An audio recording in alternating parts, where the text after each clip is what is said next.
474944 Jiban Hospital, Kakching.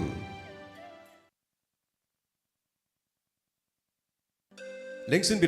Biraksi LEO Leo Optical Moirang Bazaar Moirang Post Office Paring Computerized Eye Testing Khak Natana World Class Ki Foropter Yauna Kuyeng Makal Kun Changna Mid Ki Power Marik Chumna Pibangamba Mid Test Tawagi Kudong Chaba Lobiu Scientific Oiraba Free Su Oizeriba Eye Testing Asigi Matakta Makal Maka Kayagi Frame Amadi Chanaba Lens Sing the Shoe Sada Kun Fawagi Discount Supizeri Sankar Deva Natralaya Takisu Training Piraglaba Certified Optometrist Na Eye Testing Tawagi Matakta Atopamit Ki Nuaitaba Sing Kaya Sulayung Jeri Moirang Post Office Ki Hek Paringda Kudong Chaba Sing Asi Pizeri Lengsin Biro LEO Leo Optical Moirang Bazaar Moirang Post Office Paring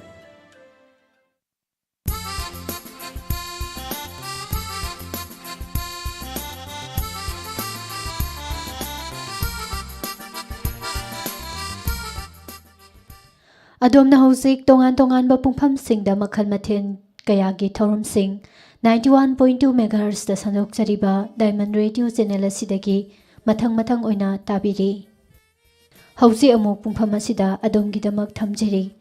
thangjin numit khudingi pungpam asida sanok chaba khangjinminasi thorum lanthok piribi Anjali Thoksom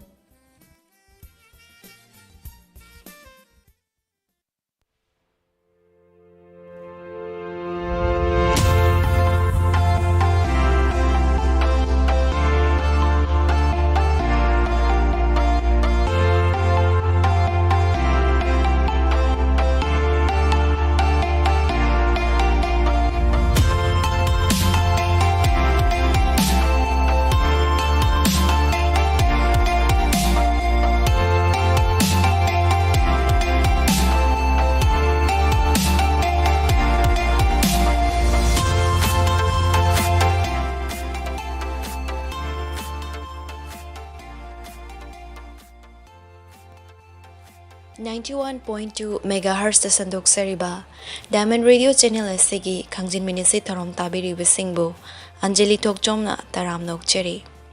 ngasi nicotine na hakjang da kayam kuina yauduna leibage loinena sanga gi puthok yaudana mana masing khaktang chabana saru tekpagi risks wangkhat hanba yai haibagi study gi report asigi matangda khangminasi ahan badala khot cheri Nicotine na hakjang da kayam kuina yauduna leibage aikoina hidak managi pothong sing sizinabada maduda yauriba nicotine adugi saruk kharadi hidak managi pothok sing adu sizinaba tokraba matungda su aikoigi haksang da yauraga lehawe haksang da nicotine yauba ase hakjangi e sing e tin samamadi kuzilda medical test toraga khangmangami nicotine ase churup hidak fu natraga e-cigarette na chingba hidak managi polam sing sizinabada yauba laichu hanaba machak oirba polam adubuni kanaguma miyoi amana churup thakpa matamda maduda yauba nicotine sing adugi chada marfu daradi mahaki hakchangda chupsalawe miyoi aduda nicotine gi effect leitraba matung kayam koina fawbada nicotine gi saru kharadi dum yaudun lehewgani hakchangdagi nicotine lokthokhinaba honabada kayam koina changbage amadi masi hakchangdagi mpung fana lokthokiba yabara haibadu khangminasi hakchangda nicotine chupsilaba matung pung ani gi matungda chupsin kriba nicotine adugi tangkhairomdi hakchangna lokthokigani masina takpadi hakchangna chupsiliba nicotine sing adugi tangkhai amana hakchangda leigadaba matam asi sumnatagi pung ani khaktang ni haibani tangkhai amana hakchangda leibagi matam yamna tenba asina maram oiraga nicotine gi effect adu yamna thuna mangki masina maram oiduna miyoi aduna atopa dose amaga mathau tarakpagum fawrakani nicotine hakchangda changkhraga cortinin anavesin amadi nornicotin kauba yamna tongan ba polam kunmarom henbada kaithagigani hariba polam sing asi mapan thokpada yaukhigani miyoi abada nicotine amasung masidagi kaitharakpa polam singi chang onanabagi damak hakki ising e til sam amade khuzinda nicotine test tawba yai American Association for Clinical Chemistry gi matung ina hidak mana sizinaba miyoi amagi ida yawba cortinin gi chang ase hidak mana sizinadaba miyoi amagi manana bahotna bada chayul ani hena changi hakki ising da yawba gi chang nemhanana bahotna bada amuk ahen ba chayul ama changi hairi Nicotine na samda yauraga laibagi matamna amuka hena sangi adubu research kumba tawbagi natragadi samda test tawbagi thong asidi kaya tawnade miyoy mana maiku hena sizinabagi matik amadi toina sizinabagi chang henbagi matik hakchangdagi nicotine mangkibada kuina changi hakchangdagi nicotine mangkibagi chapchaba matamdi miyoy adugi chahi gi makha poli masagi chahi humfu mga helaba miyoy singdana hakchangda nicotine hena kuithana yauraga leiba ngami hakchangda nicotine process tawba asi nupadagi nupidana hena thui maru oina birth control pill sizinaringaidana hena thui Maiku hena toina sizinaba amadi hena matam sangna sizinaraklaba miyoy singdana hakchangna nicotine lauthokpada hena kuina changbe heli hana maiku sizinaramba miyoy amana sizinaba tokpa matamda nicotine withdrawal gi khudongchadaba thengnei physical withdrawal gi layong singdi maiku sizinabagi changi makha pona khenagani 2010 gi study amagi matung ina nongmada churup manga natraga manga dagi tana thakma miyoy singna ka hena akanba physical symptoms sing tengnaroi maramdi makoi gi haksang adu nicotine yawdragadi leiba ngamdabagi chang nemi adumakpu maiku sizinanabagi apambadi adumak fawba yai nicotine withdrawal symptom mayok nanabagi chang asi maiku sizinakiba matung numit kharani dagi chayul anirong gi matam asidana khwaidagi hena sathi ahan ba chayol gi matam asi khwaidagi hena waba tangkak oigali masigi matung tarakpa chayol singdadi layong sing tapna hantarakani nicotine withdrawal gi physical amasung psychological effects sing manungda anxiety natraga stress irritability tumba yadaba depression pothafang khangdaba pukning changba ngamdaba aram khorangba hengatpa asina chingba yauri physical symptoms sing adu mangkheba ga amadi hakchangdagi nicotine saruk amata yawtraba matungdasu maiku sizinanangbagi psychological gi oiba apama amadi fauduna leiba yai anamana masi hanana maiku sizinabagi hainabi laikhibaduna oigalli nicotine gi apamba farakpagi thongasi stress leiba matam maru mapang singa yu thakminabana chingba fibam singda henba yai nicotine test tokbada khangdanabagi khwaidagi faba pambaide test togadaba numit mamang tarani walingaidagi nicotine thadokpa haibasini maramdi nicotine asi numit tarani fawbada test tawraga detect tawba ngami hakchangdagi nicotine yamna thuna mangan khiba tasengna ngamgadaba pambaidi leite adumakpu hakchang phaba punsi marel ama maintain tawduna hakchangi mathau ningthina tawba ngamhalaga yengba yai tawba yabasingdi kidney amadi liver dagi fattaba polam sing sengdokhinaba ising marang kaina thakpa ichel fagarhanba amadi humang thokpada fattaba polam sing yahonna bagidamak hakchang sajal tawba antioxidant marang kaina yawba chinjak chaduna hakchangna masa matanda repair tawbada mateng pangba asina chingbasing panba yai loinana amuk lokat chari Sanga gi pothok yaudana mana masing khaktang chabana saru tekpagi risk wangba hengarhanba yai haibagi study gi report handak tanawna publish tor kiba study amada vegan haibadi sanga gi pothok amata sizinadaba mana masing khaktang chaba miyoi singna sanga chaba miyoi singdagi saru tekpagi risk hengna wangba yai haina thengna khre hariba risk asi vegetarian haibadi sanga di chadaba duga sanga dagi fangba pothok kudamoina sangom yerungumbadi chaba miyoy sing asi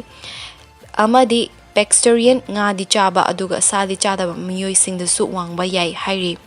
calcium amadi protein gi chang nemba vegan sing na sanga chaba miyoy sing dagi saru tekpagi kudong chadaba thengnabagi chang chatta yengbada chada ni fuhumdoi rong wangba heli haiba researcher sing na thengnaki Findings sing asi tengnarikiba longitudinal study asi BMC Medicine gi journal da publish tor kibani study adugi matung ina study aduda saruk yakiba vegan diet chaba miyoi lising amagi manungda saru tekpagi case kunnomdi chahi tara muki matamgi manungda thengnaki hairi makoina akaknana ningong amadi khonggi saruda tekpagi chang wangna thengnaki loinana lengban thabaki saru amadi vertebrate sing dasu tekpagi case thengnaki Study asigi tongan ba diet makal sing chaba mioi kanglop sing da leiba total amasung site specific fracture gi risk ki matang da paksan na chathaba ahan ba study ni haina study adugi lead author Tommy Tongna phongdoki Tommy Tongna United Kingdom da leiba University of Oxford ki Nuffield Department of Population Health ki nutritional epidemiologist ni Tommy Tongna Hai khwaidagi chawna khenariba asi ningongi saru tekpa asidani ningongi saru tekpagi risks asi sanga chaba mioi singdagi vegan singna saru ani dasmik ahum heli study ajiki matung ina vegetarian amasung pescatarian singi sanga chaba sing mioi singdagi tekpagi risksu heli adumoinama VMI dietary calcium amadi dietary protein da nainaduna yenglagadi hairaba mioi kanglop sing asida leiba saru tekpagi risk adu khara hantharakpa researchers singna thengnaki Jinjak na saru tekpagi risk ta karamna effect tawbage haiba thizinna bagidamak researchers sing aduna Oxford component of the European Prospective Investigation into Cancer and Nutrition EPIC da participate tawna bagidamak yanakiba nupa amasung nupi lising yangkhai manga romgi data sing analyze tawmi participants sing adu makhoi recruitment matamgi manungda haibadi 1993 dagi 2001 fawbagi manungda mioi lising ahum romdi sanga chaba mioi lising nipan romna pescatarian mioi lising tara mangarom henmana vegetarian aduga mioi lising aniromna vegan sing oirami University of Oxford amasung Bristol gi researchers singna 2016 gi tangkai chalakpa fawda participants sing adugi hospital records sing amadi death certificate sing monitor tawduna makhoi gi fibam sing examine tawrami tim maduna participants sing adu chahi tara taret senaduna lakibani study chatharingai matam adugi manungda saru tekpagi case punna lising ahumga chama panifu matoi thengnaki atopa maro iba mafam sing hairiba ase researchers sing adugi matung ina lengban rib natraga vertebrate sing su yauri khud khuzeng natraga khongi khuzeng da tekbagi matangdadi BMI su yauna yengma matamda manadaba diet makal sing chaba mioi sing adugi manungda khenaba risk leiba thoina thengnakide mamangda chathagiba study singda calcium amasung protein chabagi changa sarugi mapangal mari leinaba thengnakre BMI nembaga ningongi saruk tekpagi risk wangbaga mari leinei adubu khongi khuzeng tekpagi risk ti nemi haina su researchers singna utki sanga chaba mioi singdagi vegetarian singna bone mineral density BMD nemi haina su mamangda chathagiba study singda thengnakre Atopa researchers singi matung ina sanga chaba mioi singdagi vegan natraga vegetarian diet chaba mioi singna dietary protein chaba gi chang nemi loinana VMI su nemi heli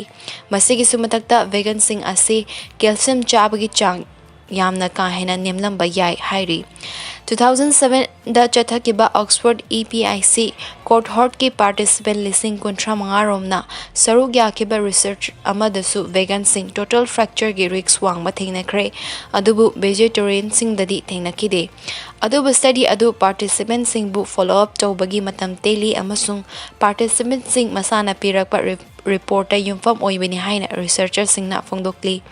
Mamangi study aduna fracture gi chapchaba maram adu khandok pangam khide amadi participants sing adu calcium supplement sizinadabara haibasu khangkida haina hanake no study asagi researchers sing na hairi manadaba fruit ki mioi sing BMD amadi fracture risk asi manade haina atopa study sing na utpa laibana European nataba atopa population sing da zu hirmasigi matangda ahen study sing chatharakani haibagi thazaba thamli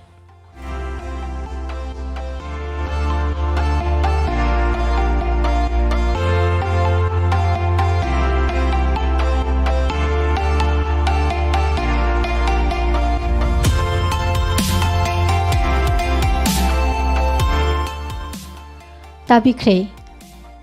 Diamond Radio channel asina thangjinamit khudingi pungpham asida thamjaba khangjinminashi thawum lanthokpi khibi Anjali Thoksom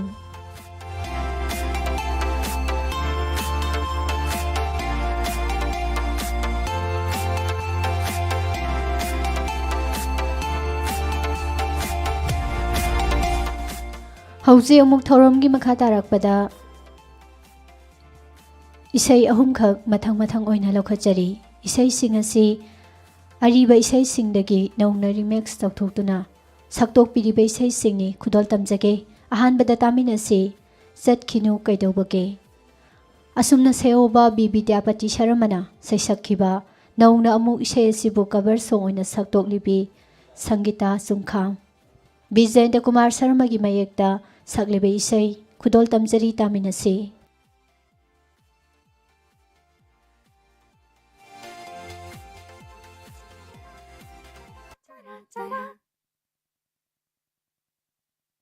Hello everyone, welcome back to my channel.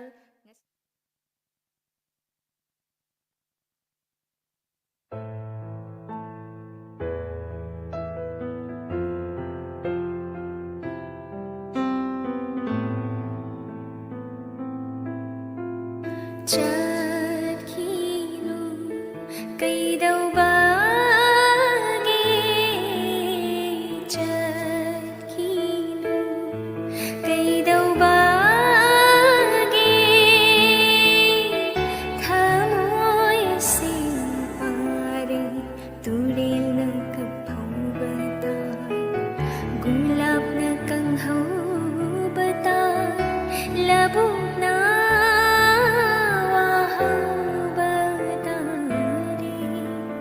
Chakinu kaidawbage chakinu kaidawbage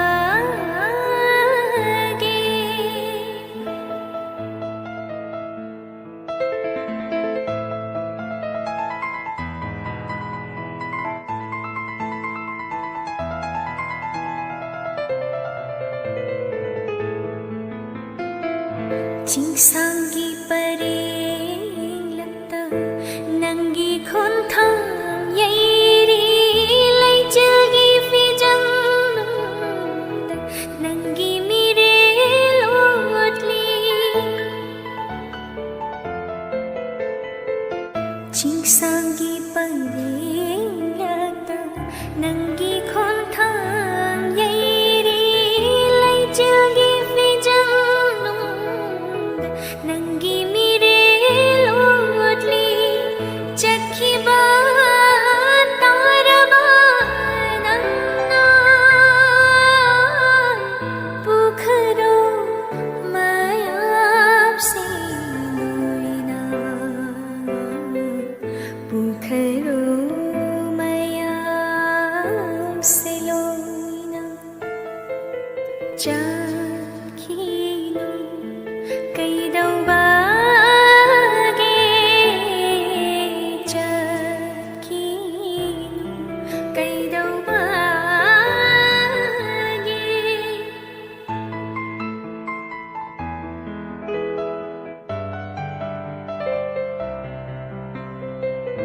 umang na hangni nangbu kari khumni aina iput na thini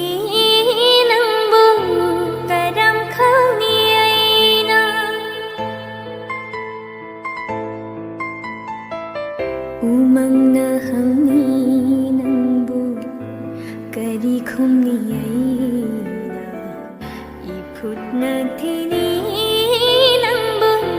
karam khani aina labkhiba taraba natai mamhallo mayam se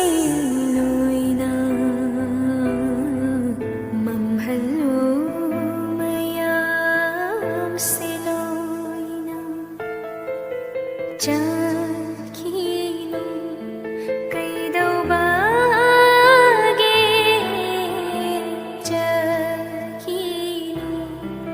kaidawbage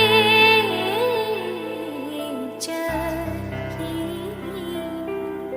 kaidawbage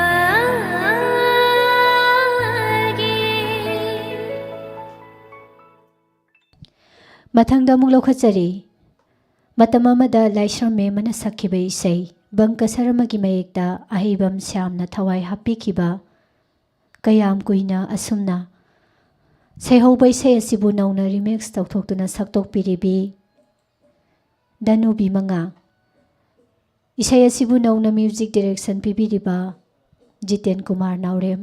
ꯏꯁꯩ ꯑꯁꯤꯃꯨꯛ ꯃꯌꯥꯝ ꯄꯨꯟꯅ ꯇꯥꯃꯤꯟꯅꯁꯤ ꯈꯨꯗꯣꯜ ꯇꯝꯖꯔꯤ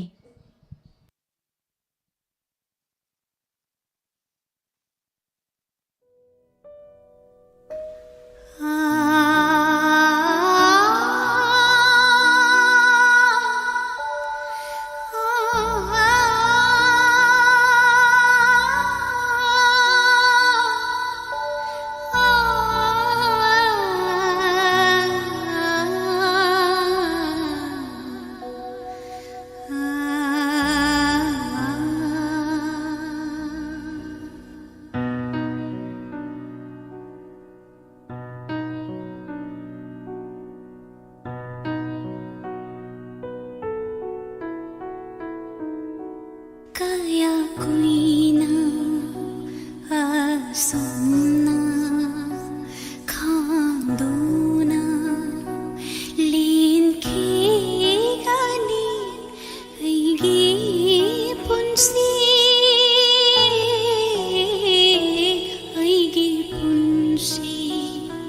karama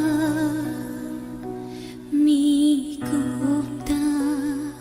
nangi karamna thadokpa ngamgani aina nangi wakhal kaya kuina asumna khangduna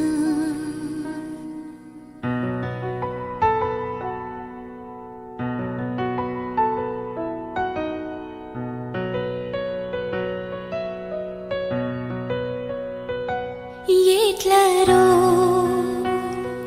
kanagi makadasu hairaro pugningi apambasu idong tara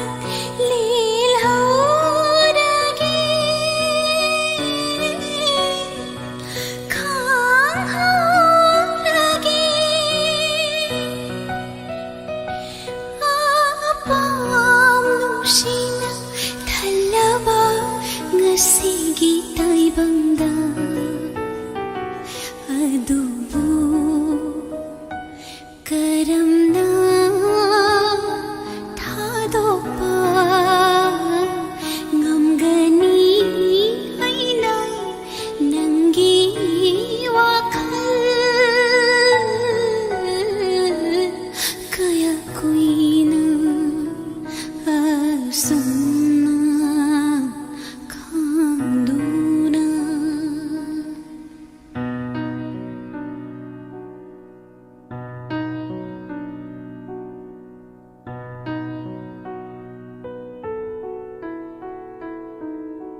aigini khandona lamlan bamabu latona thamlore thamoi nungda mairi thokna chakra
ꯑꯁꯨꯝ ꯅꯤꯡꯁꯤꯡꯗꯨꯅ ꯂꯩꯔꯦ ꯃꯤꯀꯨꯞ ꯑꯃ ꯅꯪꯕꯨ ꯀꯥꯎꯒꯦ ꯉꯝꯗ꯭ꯔꯦ ꯅꯪꯕꯨ ꯑꯁꯨꯝ ꯅꯤꯡꯁꯤꯡꯗꯨꯅ ꯂꯩꯔꯦ ꯃꯤꯀꯨꯞ ꯑꯃ ꯅꯪꯕꯨ ꯀꯥꯎꯒꯦ ꯉꯝꯗ꯭ꯔꯦ ꯂꯝꯗꯝ ꯀꯩꯗ ꯆꯠꯂꯒ ꯑꯩꯕꯨ ꯂꯝꯗꯝ ꯀꯩꯗ ꯆꯠꯂꯒ ꯑꯩꯕꯨ ꯄꯣꯊꯥꯔꯤꯁꯤꯒꯦ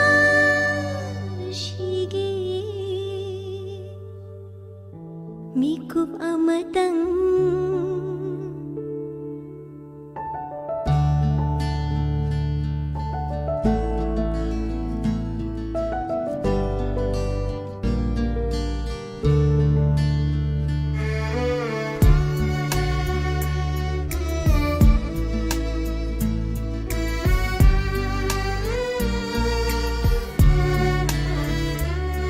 ꯑꯍꯤꯡꯗꯣ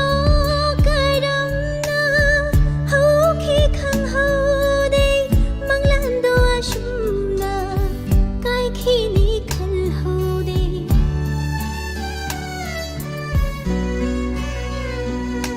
ꯑꯍꯤꯡꯗꯣ ꯀꯔꯝꯅ ꯍꯧꯈꯤ ꯈꯪꯍꯧꯗꯦ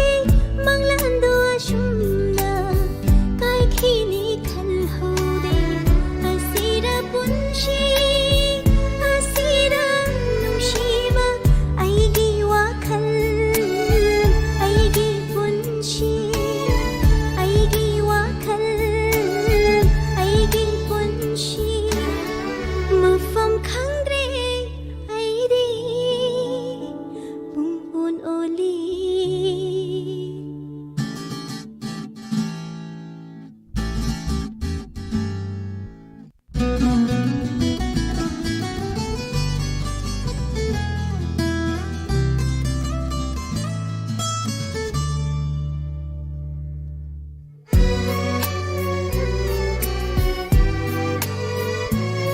ꯈꯥꯡꯂꯒꯦ ꯅꯤꯡꯉꯤ ꯑꯋꯥꯕꯁꯦ ꯈꯥꯡꯕꯒꯤ ꯄꯥꯡꯒꯜ ꯂꯣꯏꯈ꯭ꯔ ꯃꯥꯜꯂꯦ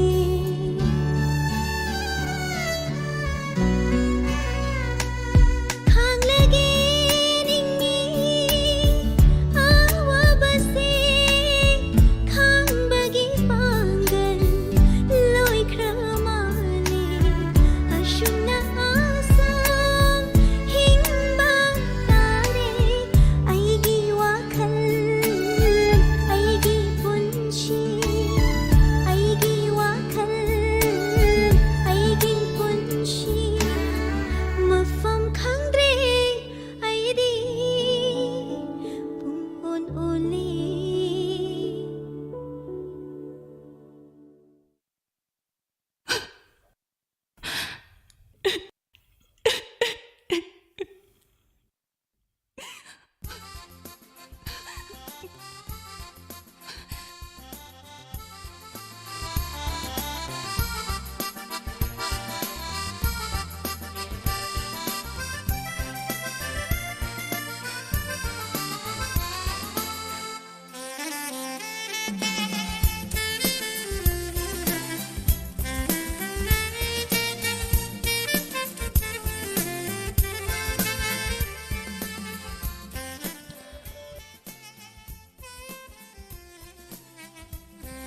ꯇꯥꯕꯤꯈ꯭ꯔꯦ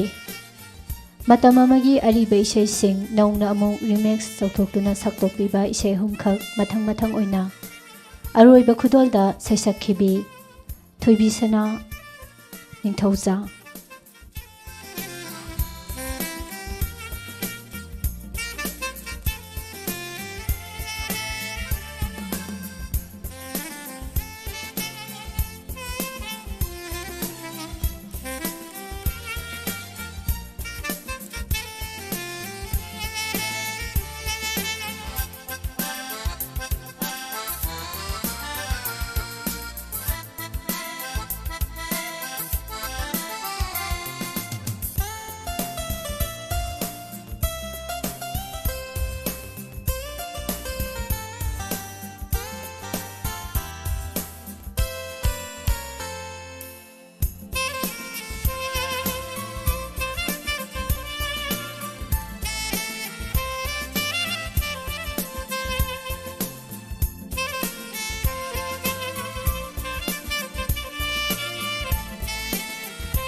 ꯃꯈꯜ ꯃꯊꯦꯜ ꯀꯌꯥꯒꯤ ꯊꯧꯔꯝꯁꯤꯡ ꯑꯁꯤ ꯑꯌꯨꯛ ꯄꯨꯡ 8 ꯇꯥꯔꯛꯄ ꯃꯇꯝꯗꯒꯤ ꯇꯣꯉꯥꯟ-ꯇꯣꯉꯥꯟꯕ ꯄꯨꯡꯐꯝꯁꯤꯡꯗ